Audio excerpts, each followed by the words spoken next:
नमस्कार दोस्तों, मैं आपका अपना रजनीश गुप्ता, एस्ट्रोलॉजर, कुंडली विशेषज्ञ, साथ ही साथ वास्तु शास्त्र कंसल्टेंट आज आपके समक्ष उपलब्ध हूँ एक नई जानकारी के साथ में। और समय-समय पे मैं आपको नई-नई जानकारियाँ प्रोवाइड कराने की कोशिश करता रहता हूँ। आज का जो हमारा अंक है वो मिथुन राशि में 2024 में मिथुन राशि कैसे रहने वाली है, उसके बारे में विवेचना करेंगे। उससे पहले आप लोगों को बहुत प्यार सब्सक्रिप्शन मुझे मिल रहा है और प्लीज इस प्यार को सब्सक्रिप्शन को बनाए रखें, हमारे वीडियोस को सब्सक्राइब करते रहें, लाइक करते रहें, शेयर करते रहें ताकि लोगों तक वो इन्फॉर्मेशन पहुंचती रहे। और कोई भी अपनी कुंडली से रिलेटेड परामर्श आपको लेना हो, दिए गए नंबरों पे आप हमसे बात करें, हमारी बैकएंड टीम आपको संतुष्ट करने का प्रयास करेगी। तो आज का अंक शुरू करते हैं। मिथुन राशि मई मंथ 2024। मिथुन राशि का मई मंथ कैसा रहने वाला है, इसके अधिपति जो स्वामी है वो बुध है। तो बुध से शुरुआत करते हैं। बुध की जो स्थिति है वो इस समय पे हम देखेंगे। आपका बुध जो है यहाँ पे 25 है, यानी कि 1 मई से लेके 10 मई के बीच में बुध जो है वो आपकी मेष राशि के अंदर यहाँ रहने वाला है, यानी आपके लाभ भाव में रहने वाला है, यानी आपके लाभ को बहुत अच्छा करने वाला है, लाभ को अच्छा करेगा। साथ ही साथ 10 मई के बाद में ये 31 मई के बीच में यहाँ पे आपके दूसरे यानी कि वृष राशि के अंदर और आपके जो है वो 12वें भाव के अंदर चला जाएगा। तो जब तक 10 मई तक बुध यहाँ रहेगा आपके लाभ को बहुत अच्छा करने का प्रयास करेगा। साथ ही साथ आपके आपको समझ देने का प्रयास करेगा कि जैसे जो विद्यार्थी हैं उन लोगों को थोड़ी समझ देने का प्रयास करेगा कि उन्हें किस तरीके से अपने पाठ्यक्रम को चलाना है, अपने कौन से विषयों को चुनना है, कैसे मेहनत करनी है। वो कैलकुलेशन, वो बुद्धिमत्ता वो आपको कहीं ना कहीं यहाँ पे बुध देता हुआ नजर आएगा। जैसे ही 10 मई के बाद वो 12वें भाव में जाएगा, 12वें भाव में जाने से थोड़ी सी बुद्धिमत्ता में थोड़ी कमी आपके आएगी। साथ ही साथ कहीं ना कहीं ऋण और रोग से ग्रसित होने के चांसेस आपके बनेंगे। तो थोड़े से अपने स्वास्थ्य के प्रति सचेत रहें। साथ ही साथ अगर मैं मंगल की बात करूं तो मंगल जो है वो कार्य क्षेत्र में आपको बहुत ही जबरदस्त ऊर्जा प्रोवाइड कराने वाला है। आपके कार्य क्षेत्र में वो आपको काफी अच्छी ऊर्जा प्रोवाइड कराएगा। उस ऊर्जा को आप कितना यूटिलाइज कर पाओगे वो आपके ऊपर डिपेंड करेगा, क्योंकि अपने ही मित्र की राशि में बैठ के वो आपके कार्य क्षेत्र में काफी उत्साह आपके अंदर भरने वाला है। साथ ही साथ उसके साथ में जो है वो राहु विद्यमान है। राहु और मंगल की जब युति होगी तो राहु कई बार क्या होता है कि भ्रम के जाल में आपको आपके कार्य क्षेत्र में फंसा सकता है। साथ ही साथ मंगल की दृष्टि जब आपके चतुर्थ भाव पे पड़ेगी तो कहीं ना कहीं आपके अंदर जो उत्साह है वो काफी अच्छा रहने वाला है। और माता के साथ में थोड़ा बहुत कहा सुनी आप कर सकते हैं, क्योंकि कहीं उत्साहित आप रहते हैं कई बार। दूसरे दृष्टिकोण से राहु जब यहाँ विद्यमान है, राहु केतु एक्सेस रहता है, राहु और केतु का एक्सेस है, तो राहु कई बार आपके अंदर ऊर्जा का संचार ज्यादा कर देता है, जिससे कि कई बार आपके कार्य क्षेत्र में कहा सुनी होने के चांसेस भी बन सकता है। ऊर्जा अगर विद्यमान है, उत्साह अगर विद्यमान है, तो कहीं ना कहीं सीनियर से कहा सुनी होने के चांसेस भी बन सकते हैं। थोड़ा सा संयम बरतने की जरूरत आपको यहाँ पे पड़ेगी। साथ ही साथ अगर मैं देखूं तो केतु भी सामने ही विद्यमान है, तो केतु कहीं ना कहीं जो है वो आपकी माता के स्वास्थ्य को थोड़ा बहुत मतलब अप एंड डाउन कर सकता है।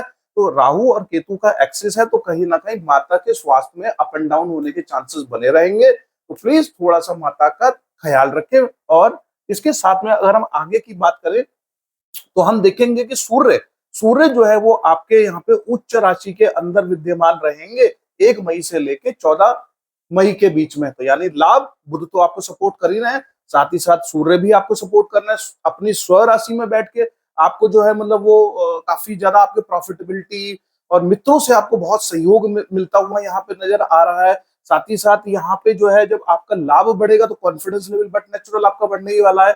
और कहीं ना कहीं जो लोग जो है मतलब इवन स्वस्थता की तरफ, यानी कि पहली संतान जो है, यानी अगर किसी व्यक्ति का जिसकी राशि है मिथुन राशि वालों की, तो पहली संतान का जो स्वास्थ्य है वो कहीं ना कहीं थोड़ा सा डिप होने के चांसेस, क्योंकि उसका दृष्टि जो है वो अपनी नीच घर के ऊपर पड़ रही है। तो जो विद्यार्थी हैं, जो लोग कहीं ना कहीं जो लोग लव एंड अफेक्शंस में है, तो उनकी प्रतिक्रियाएं थोड़ी सी अलग रहने के यहाँ चांसेस बने रहेंगे। लव अफेक्शंस थोड़े से कम रहेंगे। स्वास्थ्य के प्रति थोड़ा आपको सचेत रहने की जरूरत है, जिनकी पहली संतान है।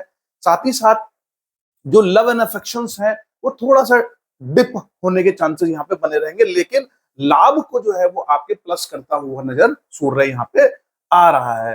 साथ ही साथ अगर मैं बात करूं तो सूर्य जो है वो 14 मई के बाद में 15 जून तक, या कह लीजिए कि 31 मई तक वो 12वें भाव में जाएंगे। तो 12वें भाव में भी कहीं ना कहीं जब सूर्य जाएंगे और भी ग्रह जाएंगे तो खर्चा यहाँ पे आपका बढ़ता हुआ नजर आ रहा है, यानी आपका जो खर्चा है मई मंथ के अंदर थोड़ा सा ज्यादा रहेगा।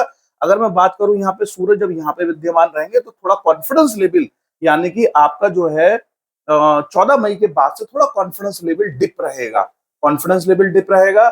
और कहीं ना कहीं जो है आपको जो कंफर्ट जोन है वो भी थोड़ा सा आपका कम होता हुआ नजर आ रहा है। क्यों कम होता हुआ नजर आ रहा है? कि शुक्र जो है वो 1 मई से 19 मई के बीच में यहाँ पे आपका विद्यमान है। तो शुक्र जब यहाँ विद्यमान रहेगा तो कंफर्ट जोन की स्थिति बहुत बेहतरीन आपकी नजर आ रही है। लेकिन जैसे 19 मई के बाद से वो यहाँ पे चले जाते हैं तो कंफर्ट जोन थोड़ा सा डिप आपका होता हुआ यहाँ पे नजर आ रहा है, क्योंकि उससे पहले जो शुक्र जब यहाँ पे रहते हैं तो जो जो अफेक्शंस हैं, जो लव है, जो स्पाउस के बीच में रिलेशंस है, वो बहुत अच्छा यहाँ पे करता हुआ नजर आ रहा है।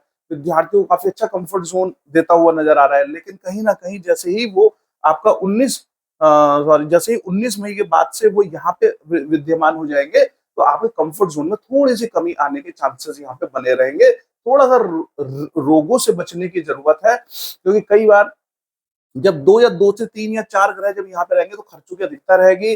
कहीं ना कहीं आपके पैरों के अंदर, यानी आपके घुटनों से नीचे कुछ ना कुछ बीमारी होने के चांसेस बने रहेंगे। आपकी कहीं ना कहीं और ग्रह जैसे कि आपका 14 मई के बाद, या जस्ट लाइक जैसे अगर मैं बात करूं यहाँ पे 10 मई के बाद, या अगर 19 मई के बाद, तो 3-4 ग्रह जब एक ही स्थिति में आ रहे हैं तो कहीं ना कहीं पैरों से रिलेटेड कोई इश्यूज होने के चांसेस बने रहेंगे, या आपकी लेफ्ट आईज में कुछ प्रॉब्लम होने के चांसेस बने रह सकते हैं।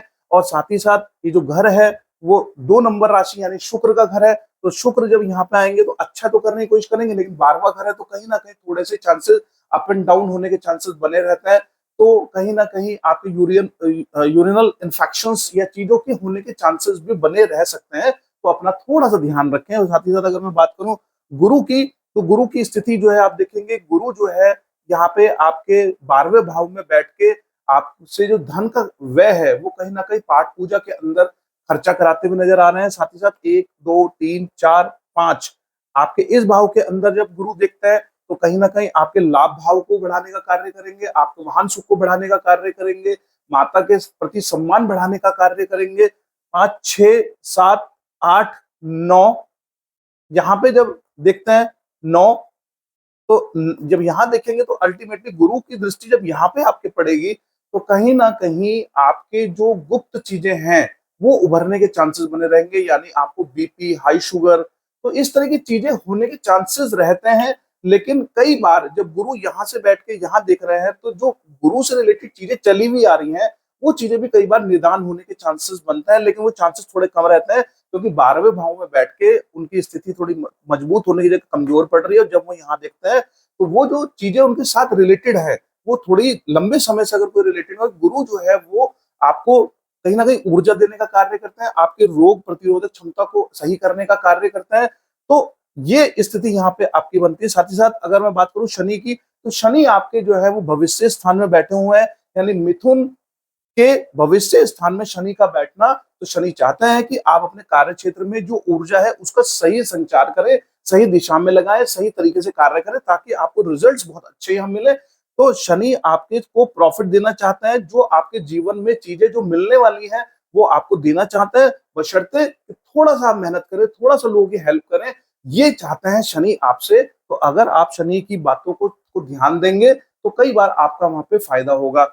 अगर राहु और केतु की बात करें तो देखिए राहु और केतु एक ऐसे प्लेनेट है, इनकी एक ऐसी टर्मिनोलॉजी है कि जब आप इनके अकॉर्डिंगली काम करेंगे तो आपके काम बनते चले जाएंगे, लेकिन अगर इनके अकॉर्डिंग काम नहीं करेंगे तो आपके काम नहीं बनेंगे। अब कार्य क्षेत्र में मंगल यहाँ बैठे हुए हैं, ऊर्जा आपको खूब मिल रही है, लेकिन अगर राहु आपको भ्रम के जाल में फंसा लेंगे तो आपका कार्य क्षेत्र में लड़ाई झगड़े चीजें, मतलब ओवर कॉन्फिडेंस आपके अंदर कहीं ना कहीं आ जाएगा। लेकिन अगर आप इस ऊर्जा को संभालेंगे और सही लोगों के संपर्क में रहेंगे, अपने को पॉजिटिव रखेंगे, तो आप देखेंगे कि कहीं ना कहीं राहु आपको सपोर्ट करते हुए नजर आएंगे। साथ ही साथ केतु जो है वो गुरु यानी बृहस्पति गुरु को बहुत मानता है, यानी आप धर्म से अगर कोई कार्य करेंगे, अगर कोई भी कार्य को आप हाथ में लेने के बाद में पूर्ण करेंगे, तो कहीं ना कहीं आपको यहाँ पे जो रिजल्ट्स हैं वो बहुत अच्छे यहाँ पे मिल जाएंगे। तो ओवरऑल जो इस बार का जो भविष्य है, यानी कि आपका जो मई मंथ के अंदर मिथुन राशि वालों का काफी अच्छा है, क्योंकि कहीं ना कहीं फर्स्ट हाफ के अंदर सूर्य बुध शुक्र आपको कंफर्ट जोन की स्थिति दे रहा है। कहीं ना कहीं आपका खर्चा यहाँ पे बढ़ता हुआ भी नजर आ रहा है इस मंथ के अंदर। और गुरु जो है वो कहीं ना कहीं आप देखेंगे कि गुरु जो है 1 2 3 4 5 आपको यहाँ सपोर्ट दे रहे हैं, वाहन के अंदर, प्रॉपर्टी के अंदर, माता के सुख, माता के स्वास्थ्य को सही करने का प्रयास कर रहे हैं। साथ ही साथ यहाँ पे आपको थोड़ा सा अपने स्वास्थ्य के प्रति सचेत रहने की जरूरत है।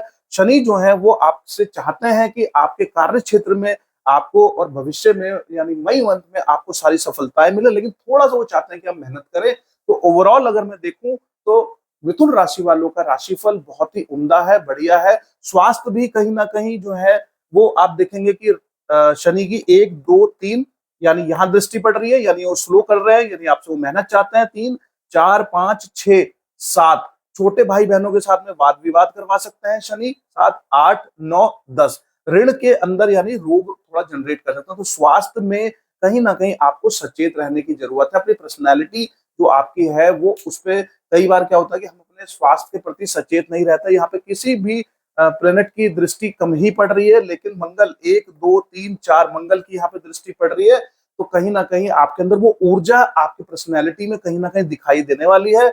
लेकिन वो जो ऊर्जा रहेगी कि बिना किसी बात में आप ना पड़े, किसी के सामने इस तरीके से हर किसी के मैटर में ना कूदे, क्योंकि अगर किसी के मैटर में आप कूदेंगे तो ऊर्जा आपको जो है मंगल दे रहा है, तो आप उसके मैटर में फंस सकते हैं। तो अपनी हेल्थ का थोड़ा ध्यान रखें, किसी के पचड़े में ना पड़े, और अपने यूटिलाइजेशन करें पावर्स का अपने कार्य क्षेत्र के अंदर, और ताकि आप जो है यहाँ पे संपूर्ण तरीके से जो है वो अपना रिजल्ट ले पाए। आपको अगर मेरी विवेचना अच्छी लगे तो प्लीज लाइक करें, सब्सक्राइब करें और लोगों तक इसको लेके जाएं। आपका दिन मंगल में रहे। धन्यवाद।